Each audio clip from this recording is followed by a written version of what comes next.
Assalamualaikum warahmatullahi wabarakatuh. Teman-teman semua, terima kasih sudah mengklik video ini dan semoga semua dalam kondisi yang sehat walafiat dan terus dipermudah segala urusan serta makin dilimpahkan rezekinya. Tidak lupa kita berdoa semoga kita semua dilindungi Allah SWT dimanapun kita semua berada. Amin ya rabbal alamin.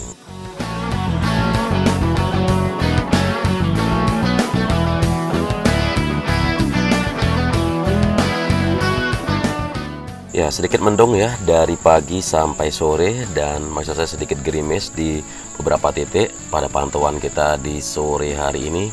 Jadi adapun saya menerbangkan kamera udara sekitar jam 6 sore ya, menunggu cuaca reda atau cuaca gerimis yang bisa reda sekiranya, namun tidak bisa reda juga. Jadi ya udah, kita akan melihat pantauan paling sore di sini, progres bagaimana sejauh ini pembenahan dari sirkuit Mandalika sembari kita memutar satu lap putaran di Pertamina Mandalika International Street Circuit.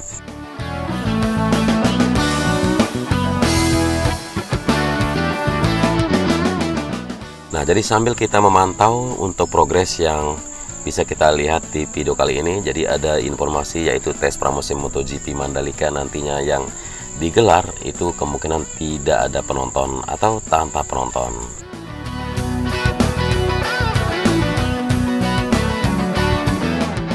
Dan seperti yang kita tahu ya, Pertamina Mandalika International Street Circuit yang bakal dijajal berbagai teknologi baru untuk motor MotoGP kalender balap 2022, dan tes pramusim sendiri sudah jelas di tanggal 11 sampai 13 Februari di 2022 ini.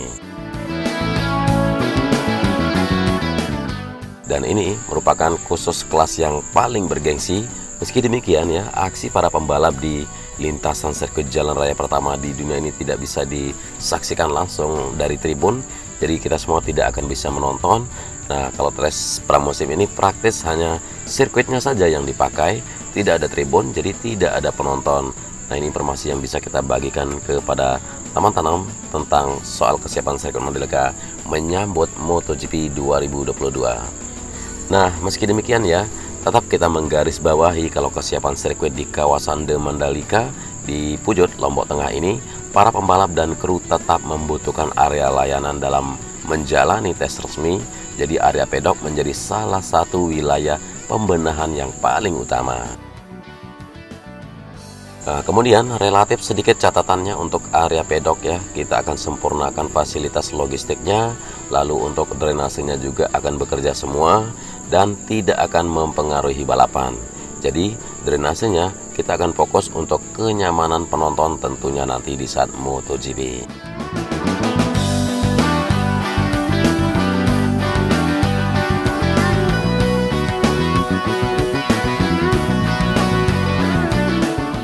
Ya, adapun keterangannya kalau nantinya tidak ada permasalahan berarti mengenai fasilitas sirkuit, dan ini juga sedang fokus menghadapi homologasi sirkuit agar bisa mendapatkan lisensi untuk menggelar balapan seri Grand Prix alias lisensi Grade A dari Federation International de Motorcyclism atau FIM.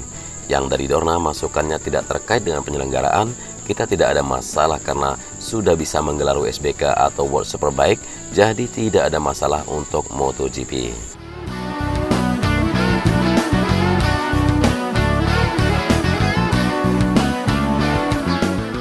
Dan sejatinya ya, balapan nanti yang digelar pada Maret 2022, balapan ini bakal mengundang penonton bahkan dengan jumlah yang lebih melimpah dibandingkan dengan WSBK pada 19 sampai 21 November ini, tetapi tetap dengan mempertimbangkan pembatasan pada masa pandemi COVID-19. Jadi kita masih melihat juga ya berapa penonton yang kira-kira akan diizinkan oleh pemerintah pusat nanti, karena itu tergantung dari pandangan atau kebijakan mereka.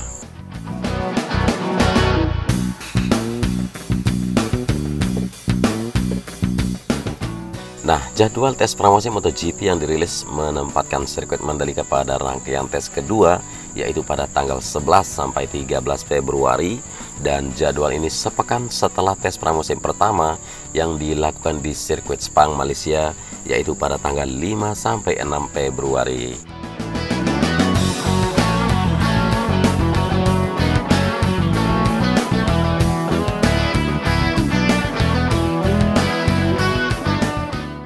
sementara kalender sementara MotoGP 2022 sudah mencantumkan sirkuit Mandalika sebagai seri kedua dari total 21 seri yang akan digelar.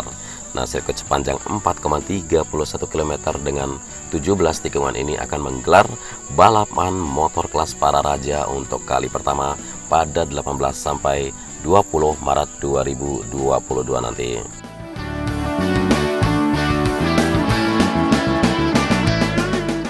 Ya, insya Allah semoga semuanya bisa lancar dan ya baik itu dari progres yang tersisa, kemudian dari penyelenggaraannya nanti, dan informasi yang lain bisa kita bagikan ke teman-teman kalau sekarang Mandalika sedang melakukan lobby ya di Abu Dhabi supaya Formula One bisa digelar di Lombok juga, dan nantinya Gubernur Nusa Tenggara Barat Zulkifli Hasan juga akan berangkat ke Abu Dhabi untuk melakukan lobby agar Formula One ini bisa diboyong ke tanah air kita juga. Dan ya, kita doakan saja supaya MotoGP 2022 dan MXGP atau balap motocross dunia juga yang pastinya akan digelar NTB bisa sukses. Namun untuk F1 ini pastinya butuh lobby-lobby yang baik.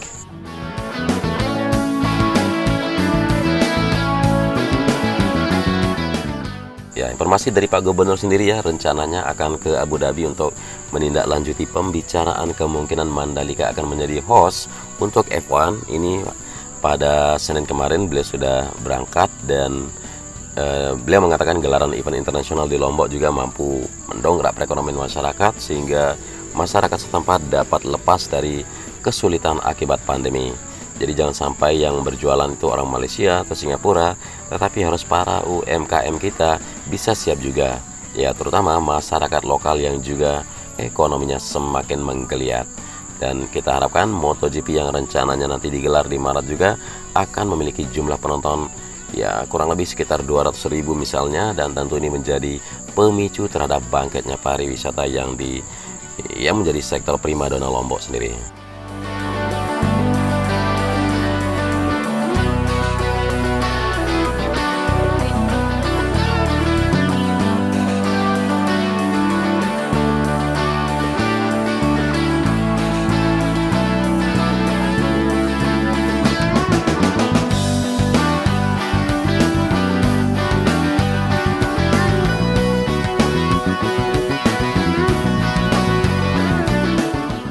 Dan tidak terasa kita sudah tiba di tikungan yang ke-10. Di sini pemandangan yang sangat eksotis harusnya kita dapatkan di saat cuaca yang sangat cerah atau di kala sunset harusnya. Namun di sunset hari ini atau sore ini seperti inilah cuaca, masih terlihat mendung, tidak mau hijrah ya dari atas kawasan Mandalika di sini. Ya, kita lanjutkan saja pantauan dari tikungan yang ke-11 menuju tikungan yang ke-12. Bagaimana di sini persiapan untuk trek dan kesiapan pembenahan di saat menjelang atau menyongsong tes pramusim yang tidak lama lagi akan digelar di sini.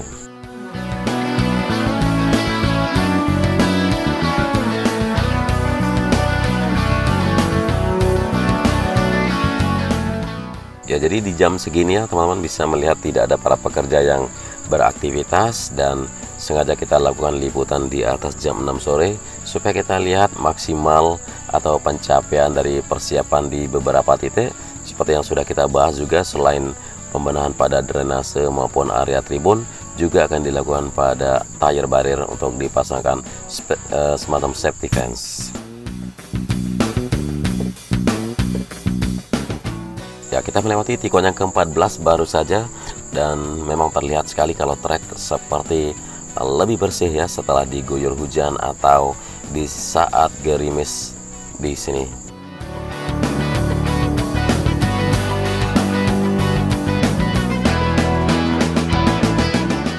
Nah, jadi bisa kita mengajak kalian untuk memantau beberapa titik yang sekiranya masih berupa genangan atau beberapa titik yang akan menjadi kendala balapan. Nah, di sini alhamdulillah untuk trek utama sendiri ya tidak ada genangan air. Kalau kita perhatikan dari panjang trek yang 4,31 km ini, jadi bagian trek lane atau trek utama sendiri alhamdulillah tidak ada genangan airnya.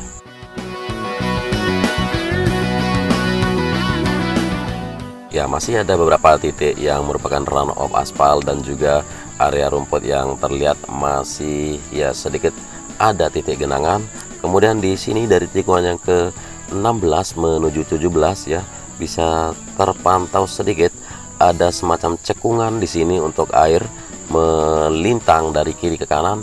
Nah, kemungkinan ini akan dilakukan evaluasi juga agar tidak ada komentar yang sempat kita dengar dari juara pertama podium WSBK kemarin, yaitu Jonathan Rea, yang sempat mengatakan ada gelombang di trek sirkuit Mandalika ini.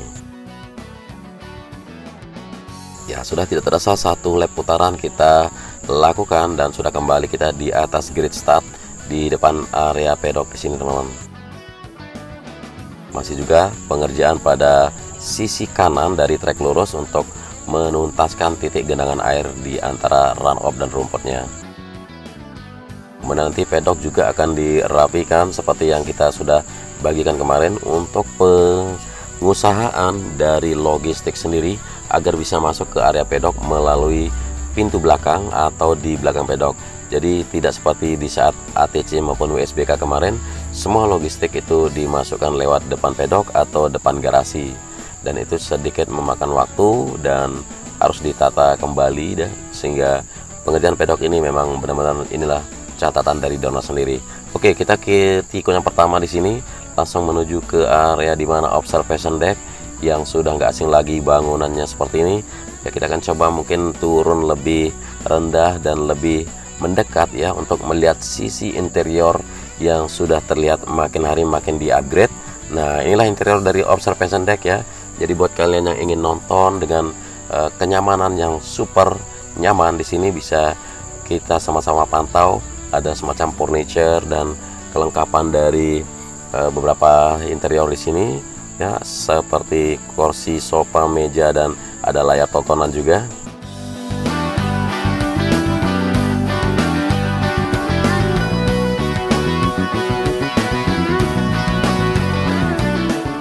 Dan tentu saja pemandangan yang bisa kita dapatkan kalau kita menonton dari titik sini. Jadi pandangan ke arah trek lurus, garis start, tikungan pertama, tikungan kedua, dan sisi luar sirkuit juga.